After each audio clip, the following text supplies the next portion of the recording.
dirige une fois les solistes, comme si je dirigeais les chanteurs, et après vous démerdez. On y va. Vous chantez face, vous chantez face. Ouais. On y va. Attention, introduction. 1, 2, 3, et...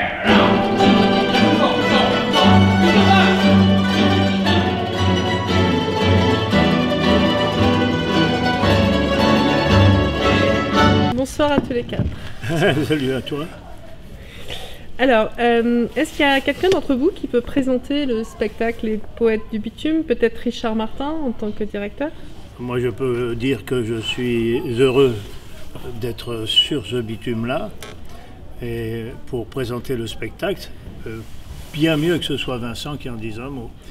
Ouais, l'idée c'était de réunir trois poètes, trois esthétiques différentes, du rap, du slam, du rock, de la pop rock, de la chanson, et puis l'homme de théâtre qui est Richard Martin. En fait, c'était un peu un challenge et un rêve. Voilà, le rêve est réalité maintenant. On les a réunis là, sur ce même plateau pour rendre évidemment hommage à Ferré, mais aussi pour faire entendre leur talent, leurs textes, ce qu'ils défendent. C'est un peu on pourrait dire, des descendants, le sacrifice avec le fils spirituel de ce poète qui était Léo. Alors, quelle est la musique qui accompagne? Quel instrument? Quel rythme? Quelle poésie? Ah bah justement, l'idée c'était le ciment de tout ça, c'est la mandoline. La mandoline, c'est Marseille, c'est la mafia, c'est tout ça. C'est toi aussi. Et donc du coup, ce ciment, on a fait une espèce de grande fresque. Paganini de la mandoline, qu'on se le dise. Et donc l'idée c'était de faire justement évidemment de faire des arrangements autour des musiques qui existaient de Léo Ferré, mais pas seulement, et qu'on puisse croiser la musique classique avec le rap, avec le rock. Ça c'est quelque chose qu'on a éprouvé déjà avec 12 Kawa, qu'on a éprouvé déjà avec Féloche, on l'a fait plusieurs fois, et évidemment avec Richard on est même allé jusqu'à Saint-Pétersbourg pour faire ce genre d'alchimie. Quelle histoire raconte le rap justement dans la poésie de Ferré? Comme disait Vincent, on est un peu héritier, c'est un petit peu... Même si les crins changent, je trouve que le message se poursuit. Et puis si on est un petit peu dans cet état d'esprit de liberté, pas forcément d'anarchie dans le sens où on peut l'entendre peut-être Ferré, tu vois, mais peut-être une anarchie des pensées et une espèce de liberté qu'il faut gagner tous les jours et chaque jour il faut se battre. C'est dur d'être libre, tu sais. C'est un combat de tous les jours et ça prend beaucoup d'énergie et c'est une mise en danger. Mais je crois que le jeu en vaut la chandelle. Donc je pense que quelqu'un qui était très intense comme Ferré, je pense que nous, avec le genre de vie intense qu'on a dans notre vie contemporaine, on peut lui dire merci pour le chemin qu'il a fait. Et ça nous permet à nous de ne pas forcément avoir les mêmes problèmes maintenant parce que lui, il l'a fait avant nous, il a débroussaillé. Maintenant, à nous de continuer à être digne de ça. Et justement, est-ce que la musicalité des paroles, des textes, des ressentis, des cris aussi de Ferré retentit, résonne avec le rap? Ni Dieu ni maître, c'est presque un précurseur du slam. C'est complètement déclamé, c'est des paroles anarchistes. Alors maintenant, on a pas mal de rappeurs qui rentrent dans le système capitaliste à fond avec tout le monde du bling-bling, des voitures, des chaînes en or. Et en fait, c'est dommage parce qu'ils remettent en avant exactement tous les préceptes, tous les concepts qui font qu'eux sont mal en place dans la société, mais pour eux c'est une espèce de réussite et c'est dommage, c'est là que le système se mord la queue, mais à côté de ça, heureusement qu'il existe encore d'autres gens qui sont complètement, qui essaient de développer une philosophie, une hygiène de l'esprit, tu vois, pour pouvoir être libre et détaché de ça. C'est pas facile, hein. Encore une fois, c'est un combat de tous les jours, et puis nos égos rentrent dedans aussi, parce qu'on est des êtres à égaux tous, parce que quand tu fais une forme d'art, t'as un peu la prétention de te mettre en avant, et je crois qu'on s'est tous posé la question sur notre légitimité dans ce monde. C'est peut-être ça qui fait qu'on est des artistes... Enfin moi, je me prétendais pas comme artiste avant, maintenant on me le dit de plus en plus, donc je commence à le répéter aussi, tu vois, mais je trouve que c'est cette remise en question qui crée la liberté, justement. Quand tu es trop sûr de toi, tu es dans une espèce de prison dorée. Donc je trouve qu'on est pas si mal à ne pas être sûr de nous. Elle fait de la résistance poétique. Mais ça me semble assez juste que vous soyez ici sur ce plateau qui depuis 48 ans essaie de prouver que c'est possible. Et qu'est-ce qu'on fait? On ne fait que se diriger avec la boussole qui nous a montré le chemin de l'essentiel, c'est des poètes. Bon, c'est ça, on n'a fait que servir les poètes. C'est ça. En fait, je crois qu'on n'a rien inventé, on est juste les héritiers. Que vous êtes ou que vous pouvez trouver. Je crois qu'on est les héritiers de pas mal de choses. Moi, je sais que le premier truc que j'ai eu dans les oreilles, c'était pas un coup, c'était Brassens. Je sais que moi, Brassens, c'est la plus grosse influence dans ma musique, même si on le ressent moins maintenant. Ensuite sont arrivés les grands paroliers comme Brel ou Ferré. Mais je trouve pas ça bizarre qu'on soit là, je trouve que c'est normal. En fait, ce que je trouve bizarre, c'est que les gens nous demandent si c'est normal. Moi, c'est normal de se poser la question, parce qu'on est dans une époque quand même, c'est pas la même, on n'est pas dans les années 50-60. Et l'époque, aujourd'hui, on peut se dire, mais attends, on est nous-mêmes vus comme qu'est-ce que vous faites à vous battre pour ça? Il y a plusieurs gens. Il faut aussi, c'est compliqué de continuer à se battre pour la beauté, ou en tout cas, par exemple, là, tu parlais de, enfin oui, Ni Dieu ni Maître. C'était vraiment violent de faire cette chanson-là à l'époque.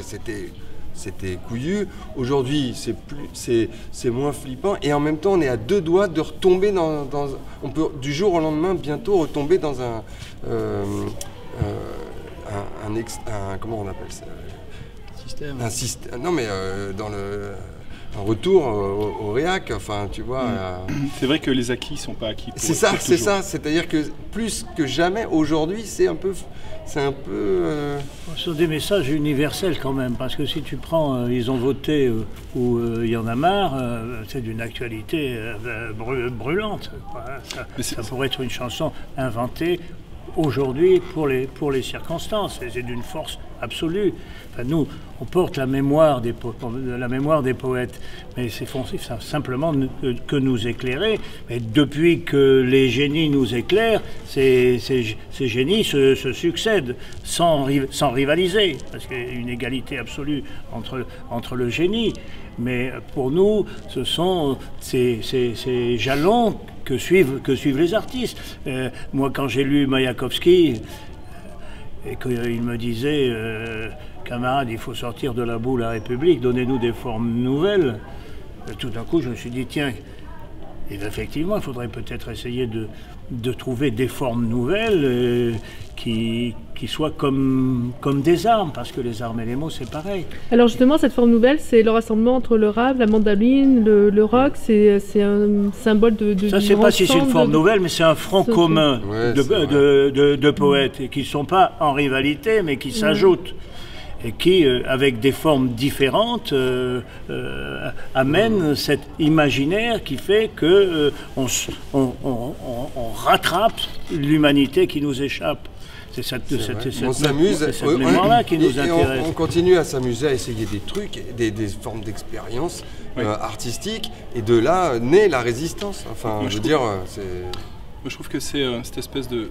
On n'est pas forcément liés, toujours tous dans les idées, mais peu importe, parce qu'en fait, c'est une espèce de club des parias intellectuels, je trouve, sans vouloir être prétentieux. J'ai toujours été effrayé par l'idée institutionnelle, tu sais, l'idée un peu rassembleuse, qui fait qu'on est tous unis, parce que c'est toujours un petit peu faux, c'est toujours un peu biaisé, et puis à partir du moment où il y a beaucoup de gens qui se rassemblent, ça me fait toujours un peu peur, j'ai toujours l'impression qu'on a tort, tu sais.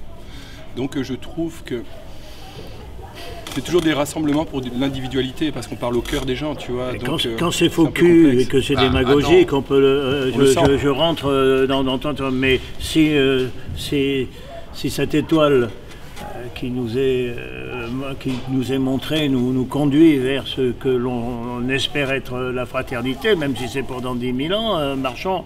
Parce que qu'on soit tous ensemble pour cette fraternité, je crois que ça, c'est une mission possible. Ensuite, la démagogie, les bisounours et tout ça, moi je trouve que ce qu'on fait, si on doit le mettre dans une direction, c'est pas politique, c'est pas idéologique, c'est juste un rassemblement de personnes qui ont du bon sens et qui veulent un peu du bien pour l'humanité, pour l'avenir de notre monde, globalement, pour la Terre. c'est juste ça qui rassemble les gens et c'est ça qui est le plus authentique. Après, les partis politiques ont voulu en faire des mouvements. Moi, je fais partie d'aucun mouvement, par exemple, mais je crois que je m'entends avec certaines personnes juste parce qu'ils ont du bon sens. Et ça me paraît tellement logique. C'est un alphabet, c'est parler juste. Pour moi, c'est juste parler.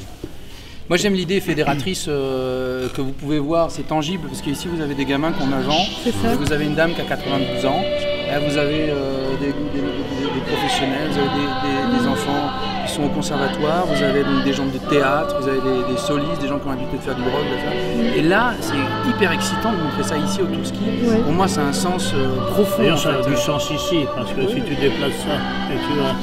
C'était des rappeurs qui font de la pub pour les bagnoles. Ouais, c'est Coca-Cola. Pour Coca-Cola, ça ne sait rien.